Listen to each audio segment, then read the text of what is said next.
Good morning, guys. Hope everybody's doing good. My daughter's sick today, so I'm gonna have to be staying at home.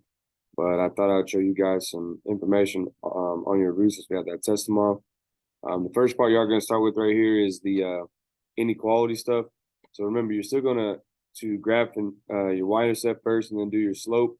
All right, as I was telling some classes yesterday, when you have a negative slope, you're gonna go down 2 and right 7. And then when you have a positive slope, you'd go up and then right. So you can always go right with your run part, but your rise part would always depend on what symbol you have. So if it's negative, you'd go down. If it's positive, you'd go up. But you can always go right with your run.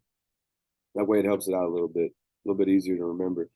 And then check your solution point. Remember here, okay, there's two different ways now. You can actually plug this into the equation or graph that point after you've done all your graphing and see if that point falls, depending on if it's on the line or not on the line. Again, that depends on your symbols, so on and so forth.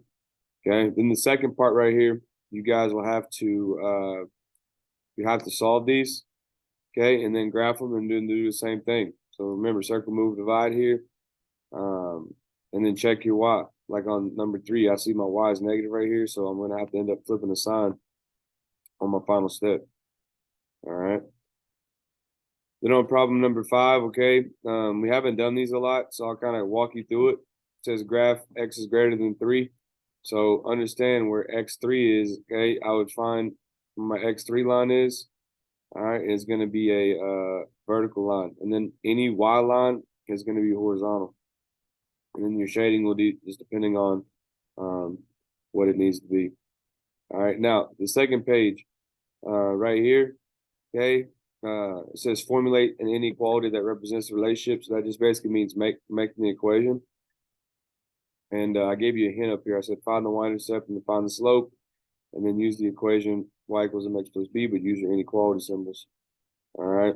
So again, you need to find your y-intercept. You need to figure out what your slope is, and then you're going to put it into the equation format. Check what type of line you have. Check your shading, and then that way you can figure out what type of symbol you need. Next one, okay. You're formulating a system of linear equations now, so now you can use y equal. Again, you're going to basically do the same exact thing up here that you did down here, except for now you have 2 equations on each one instead of 1. It's a real world problem. You might actually have to do your y2 minus y1 to find your slope, but your y-intercept should be pretty easy. And then create your equations on that.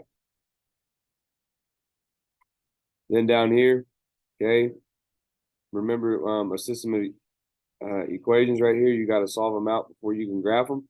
And I even put the steps right here for you guys to solve them to slope-intercept form, graph the equations, and then use menu 64 to solve. And then just remember, you could have different type of solutions. That most of the time we're gonna get one solution. Sometimes you could get those parallel lines, which will give you no solution. And then remember, if you get 2 equations that are exactly the same here, you would have infinite solutions. Okay. And I just said, just for time's sake, just pick 2 of these because they will take a little time. So just pick 2 of those to do. That way you're not bombarded so much. And that should give us plenty of things to work on today and just be ready for the test. Good luck tomorrow on the test, and I hope everybody has a great day.